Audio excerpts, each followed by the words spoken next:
Mom, where are you? I just got home from my night shift and I don't see you anywhere. You don't normally get up this early, do you? Huh? Who's that? Mom, are you okay? It's me, Calvin, your son. Calvin? Oh, Calvin, my dearest baby. Why are you texting me now? Shouldn't you be going to school now? Mom, I finished high school a week ago. I only need to attend the graduation ceremony in the next few days, so there's no need to go to school anymore. Oh, I see. Why are you texting me now? Shouldn't you be going to school now? Mom, you just asked the same question and I just answered it. Are you sure you're really okay? Oh, really? I just didn't pay much attention. I think I'm still not fully awake. Then why are you texting me? I just wanted to ask where you are. What do you mean you're not awake?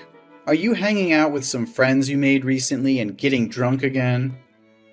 Well, it's almost the same thing. Mom, are you drinking on an empty stomach again? Seriously, I haven't seen you eat anything lately. The dinner I prepared you last night before going to work is still on the table. Oh, I'm fine. It's just that I don't feel very hungry these days. It looks like you haven't showered for a few days, have you? I just collected the dirty clothes in the bathroom to wash. But I didn't see any of your dirty clothes. And you've been wearing the same clothes for the past 3 days. Are you really okay? I'm losing my patience with you, Cal. Quit nagging me. Worry about yourself, Calvin. I told you, I'm fine. Calm down. I'm just asking if you're all right. It's impossible to have a conversation with you. Well, good, because I don't feel like talking. But really, Mom, you have to take care of yourself. What you're doing is very unhealthy. Why are you acting like my parent? I'm the parent here. Well, obviously the roles have changed. I'm taking care of you now. Nobody asked you to take care of me. You're not the man of this house. You're just a kid. Okay, I'm graduating and turning 18. I'm the only man in this house since my dad passed away 5 years ago in a hit and run. It carries some weight. Look, I'm just trying to help out. Oh, I feel so free. And I love my kid. Okay, since we're talking about school, are you still coming on next Friday? For what? Calvin, you're messing up my chill. God, it's annoying. The message alarm just keeps ringing. For my high school commencement. Well, I don't know. I'll try. I might be busy though. I might.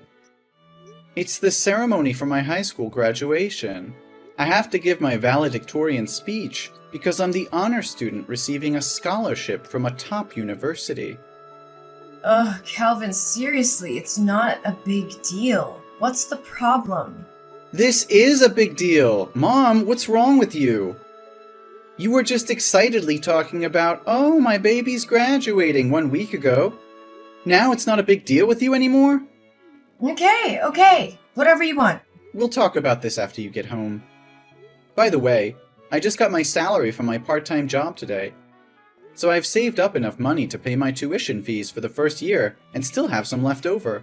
So tonight, we're going out for a meal to celebrate. I'll treat. Oh, the college money thing?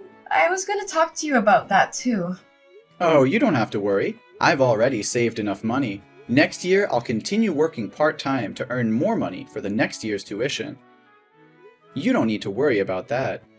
Oh my God, Mom! Where's all my money? I just checked my money box and it's empty. What happened? Is there a thief in the house? No. The room was immaculate, with no signs of rummaging.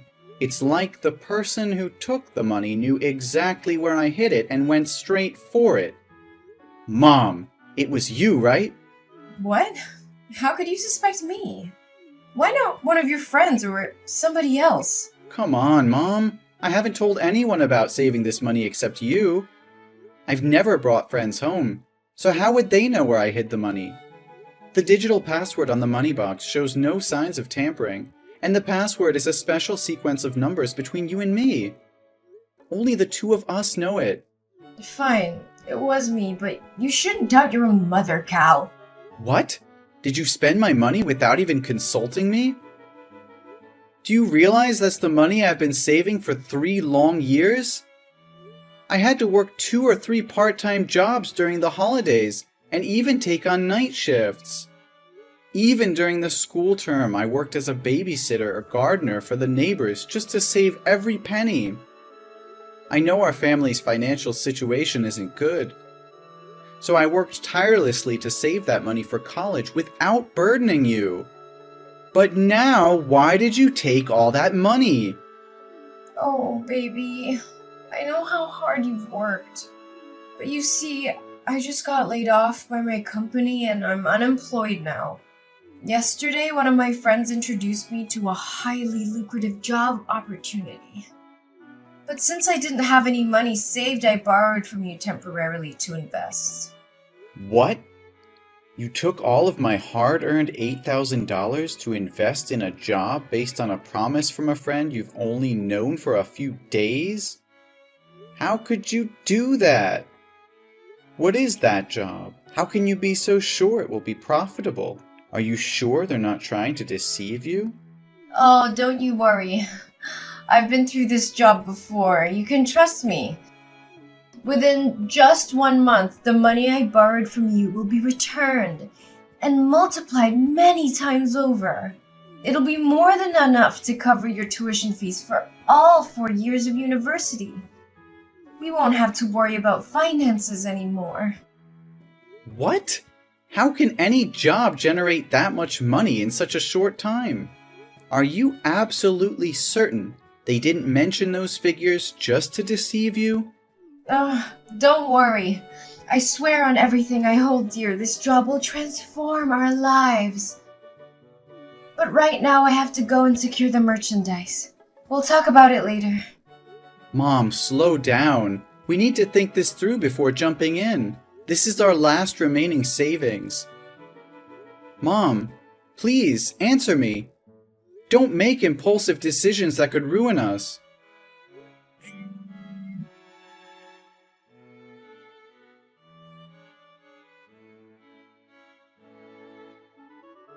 Hey, Cal?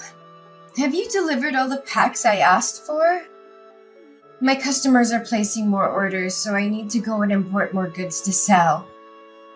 It's incredible. It's only been 3 days and I've already doubled my profits. Yes, Mom. But I'm really curious. What are you selling that has so many people buying it at such high prices? Each small pack is worth a few $100s. And your customers? They make me really worried. I see students, elderly individuals, and even some rough-looking people with tattoos. Mom, why can't you tell me what you're selling? Since the day you started this business, you've always locked your room and never let me in. Isn't the packaging on the outside of the packs clear enough? Doesn't it say tonic for the soul? You can read, right, Cal? It's just something that brings happiness, comfort, and an escape from the harsh reality. There's nothing to worry about. The product is just quite expensive, so I lock my room to prevent theft. You're overthinking things. Mom, I'm not buying it anymore. I've checked all the pharmacies around here, but I couldn't find any such supplements. Besides, you don't have a pharmacy degree or any knowledge of chemistry to be selling medicine. Mom, let's be honest, what are you really selling? Also, the people I've been delivering to lately bear a striking resemblance to you. They all have needle marks on their arms, just like you. What are you talking about? Needle marks? You're spouting nonsense. Mom, there's no need to hide anymore. I've already seen it. These days, whenever I'm at home, You wear sleeveless tops or jackets, even in the middle of summer. I became extremely curious and suspicious, as if you were hiding something. Do you remember 2 days ago when I unexpectedly came home?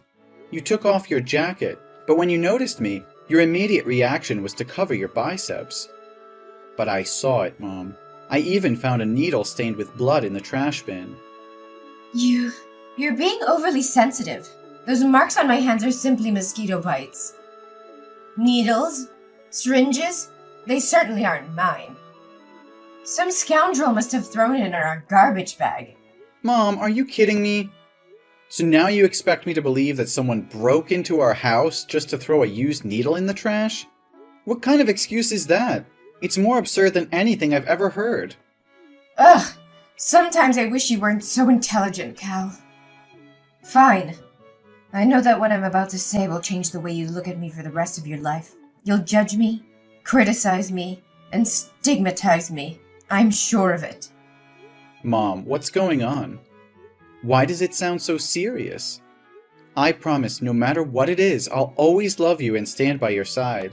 Well, let's see. I'm an addict, Calvin. It's been going on for the past 3 months.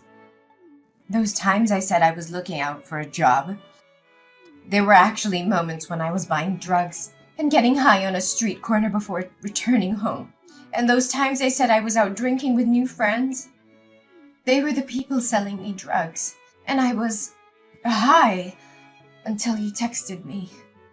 What? You're using drugs? How is that possible? You've always taught me that drugs are poison, that they destroy the human body in the most dangerous ways.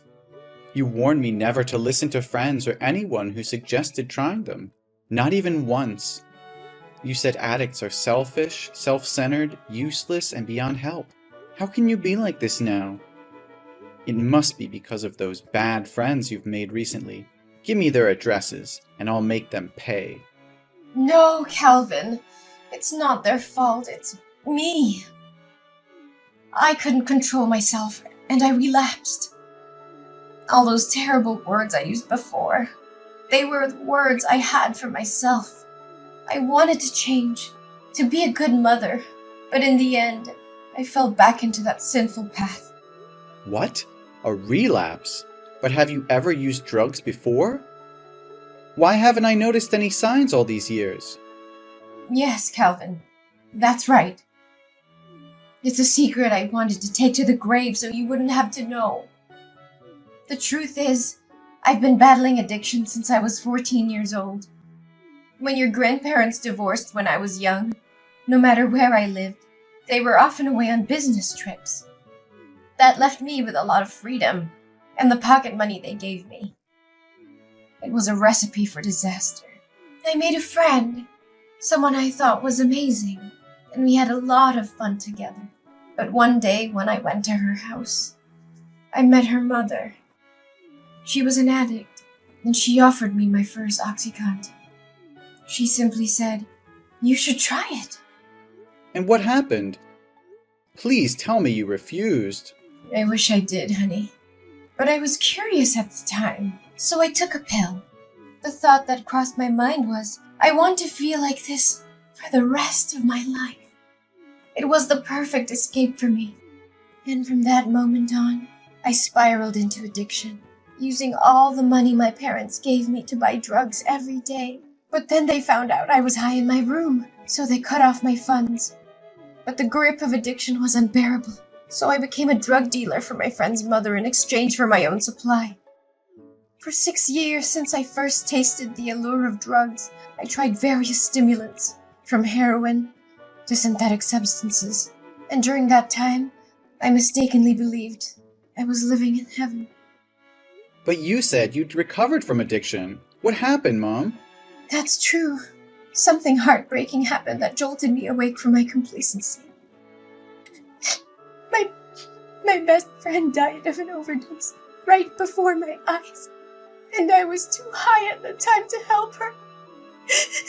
By the time I regained my senses and called for an ambulance, it was already too late. I blame myself every day because I introduced her to drugs. Despite growing up with an addicted mother, she fought hard not to become like her. But it was my influence that led her down that path. I was desperate at that time and got caught by the police, who sent me to a youth rehab center. It was there that I met your father. How was my dad? I thought you met him while he was working as a doctor at the local hospital. Why did you meet him in rehab?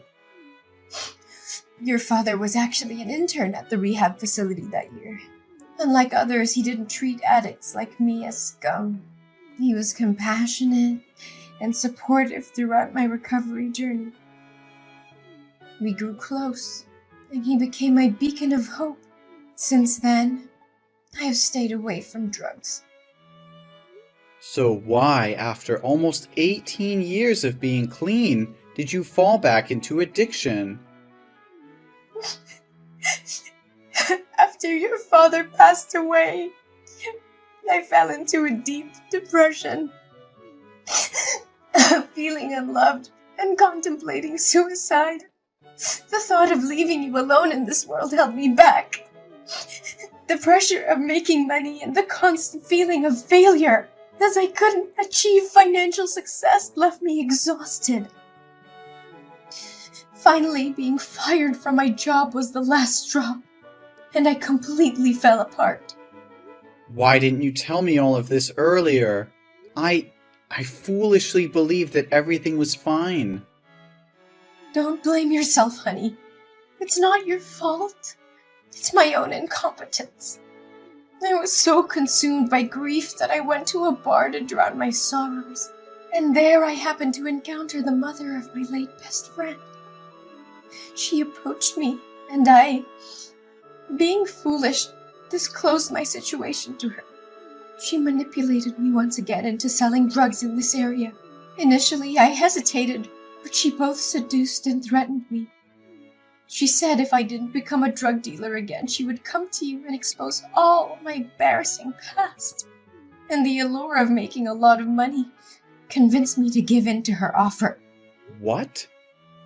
Please don't tell me inside those packs are drugs. Mom, that's illegal. I even helped you deliver them today. Not only will you end up breaking the law and going to jail, but I could also get caught, and it would ruin my future. Oh, don't worry, honey. They won't arrest you. You're still just a kid, and they didn't arrest me back in the day. You were just helping me with the deliveries today. If the police found out, just say you didn't know anything. Mom, I'm 18 years old. I'm an adult, and I'm old enough to face the consequences of my actions with the law. What? No way. I always thought of you as just a kid.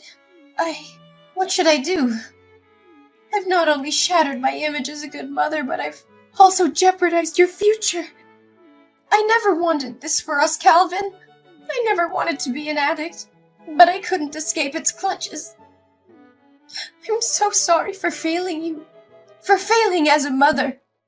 I know it's unforgivable, but I did it out of desperation. The addiction consumed me and I lost sight of everything else. I thought I could handle it, that I could hide it from you and protect you from this darkness. But I failed, and now everything is falling apart. Mom, I can see the desperation in your eyes, but giving up is not an option. We can't let despair consume us. We have to fight for a better future, for your well-being, and for our relationship. We need to confront this head-on and seek help. Rehab can provide the support you need to overcome your addiction once again. Calvin, I just don't see a way out of this darkness. The weight of guilt, shame, and the realization of the pain I've caused is crushing me. How can I ever face myself, let alone society? I know it feels overwhelming right now, but we can't let despair dictate our choices. We have to confront the consequences of our actions and seek help. It's the only way to break free from this cycle and find redemption. Redemption? Do you really believe it's possible for someone like me? I've betrayed everything I stood for, everything I taught you. How can I ever make amends for that? Mom, redemption is not about erasing the past or pretending it didn't happen. It's about acknowledging our mistakes, taking responsibility, and committing to change. It won't be easy, and there will be obstacles along the way, but it's a journey worth taking. But what about society? They will never forgive me. They will always see me as an addict, a failure, a burden to society. They view us as criminals, as failures. Even if I go to rehab, who will hire me afterwards? Who will give me a chance? I'll be forever labeled as an addict. How can I face their judgment, their scorn? Society can be harsh, Mom, but there are also compassionate people who understand the struggles of addiction. Besides, you still have me. I'll always be here and accompany you like my father did with you. We can find a path where you can heal and rebuild your life without constantly living in fear of judgment. I want to believe, Calvin. I want to believe that there's still hope for me, for us. I'll try. For you. For our future. Please help me find the way out of this despair. Mom, that's all I could ever ask for. Together, we'll find the help you need, the support you deserve.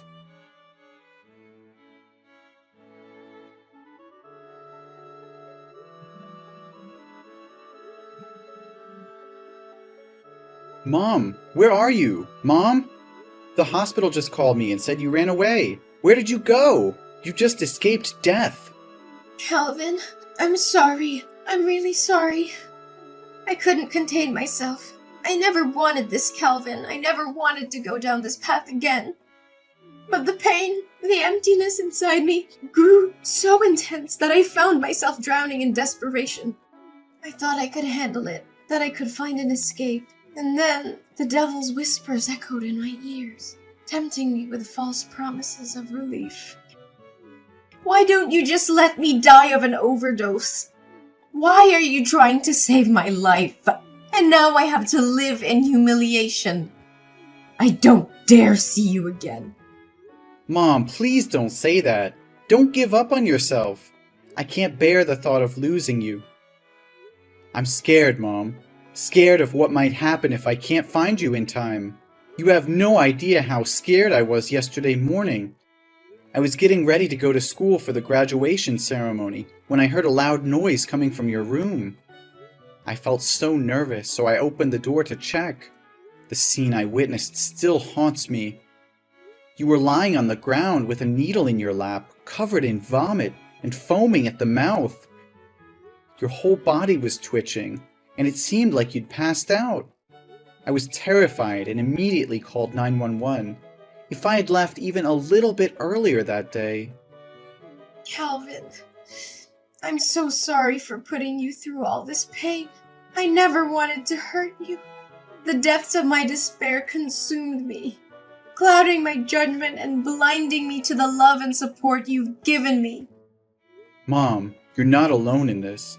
I know it's hard, but we can fight through it together. Your life is worth living, worth fighting for. I won't let you slip away into darkness. Please, let me help you. Help me? Calvin, I'm beyond help. I've let you down, failed as a mother, and now I'm dragging you into the depths of my own despair. I can't bear to see you suffer because of me. No, Mom, you haven't failed me. We all make mistakes, and I refuse to believe that this defines who you are. You're so much more than your addiction. You're my mother, the one who raised me, loved me, and supported me. I can't abandon you now, not when you need me the most. But Calvin, don't you see? I'm trapped in this vicious cycle. Every time I try to escape, it pulls me back in. I can't bear the pain, the shame, and the weight of my own mistakes. It feels like there's no way out. Mom, I can't just stand by and watch you carry this burden alone. The guilt and shame will eat you alive, and I can't let that happen. We have to go to the police together, confess everything, and reveal who provided you with those drugs. We can't let them get away with destroying our lives. No, Calvin! I won't let you sacrifice your future for me. You deserve a chance at a normal life, free from the consequences of my actions. I can't bear to see you suffer because of my mistakes. I'm already drowning in guilt, and I can't drag you down with me. You think I care about a normal life? Mom, all I care about is you. We're a family, and families stick together no matter what. I won't let you face this alone. We'll face the judgment, the discrimination, and the consequences together. I won't abandon you in your darkest hour. Calvin, you don't understand. Society will never accept us. We'll be branded as criminals, as addicts, and it will haunt us for the rest of our lives. I can't bear to see you suffer because of my mistakes. I want better for you, a chance to break free from the cycle of pain. Better for me? Do you think I'll ever be better if I abandon you now? We can't escape our past, Mom. It will always haunt us, no matter how much we try to hide. The only way to truly move forward is to face it head on, to take responsibility for our actions. You think there's still hope for me? Look at me, Calvin! I'm a broken, hopeless mess. It's too late for me, Calvin. I'm tainted, damaged beyond repair. But you still have a chance. You're young, talented, and full of potential. Save yourself and leave me behind. It's the only way for you to have a future worth fighting for. I'd rather face the consequences alone, no matter how severe they may be. No, Mom, I won't leave you behind. We're in this together through thick and thin. I can't imagine a future without you, and I won't let you give up on yourself. We'll face the world together, and we'll prove them wrong. We'll show them that love and support can conquer even the darkest of times. Just come back to the hospital, okay? After you completely recover, we'll go to the police station together. I'm terrified, Calvin.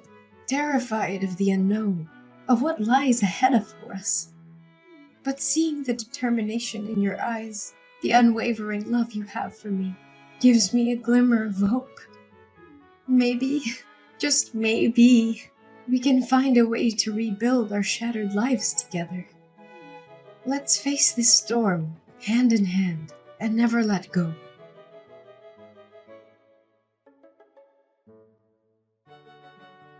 After a long and arduous legal process, Mom was sentenced to 7 years in jail for her involvement in illegal drug trafficking. It was a heavy blow to both her and me, knowing they would be separated for such a long time. However, there was a glimmer of hope amidst the darkness. During the trial, Mom made a courageous decision. She decided to reveal the identity of the leader of the drug ring, providing crucial information to the authorities. Her willingness to cooperate and assist in dismantling the operation earned her a reduction in her sentence. Instead of serving the full 7 years, her sentence was reduced to 5 years. As for me, the court recognized my genuine remorse and the fact that I had been caught up in my mother's desperate struggle. Despite my involvement in transporting drugs, the judge saw potential for my rehabilitation and granted me a suspended sentence of 1 year, giving me a chance to turn my life around. The sentencing was bittersweet, as we knew we would be apart for a considerable period. But it was also a turning point, a chance for us to rebuild our lives and make amends. We held on to the hope of a brighter future, even in the face of adversity. While Mom served her time behind bars, I dedicated myself to self-improvement. I pursued education and counseling, determined to break free from the shadows of the past. I surrounded myself with positive influences and used my experience to raise awareness about the dangers of drug addiction. As the day of my mom's release approached, I eagerly awaited her return. I had grown into a responsible and compassionate young adult, ready to support her transition back into society. Together, we embraced the second chance life had given us, determined to make the most of it.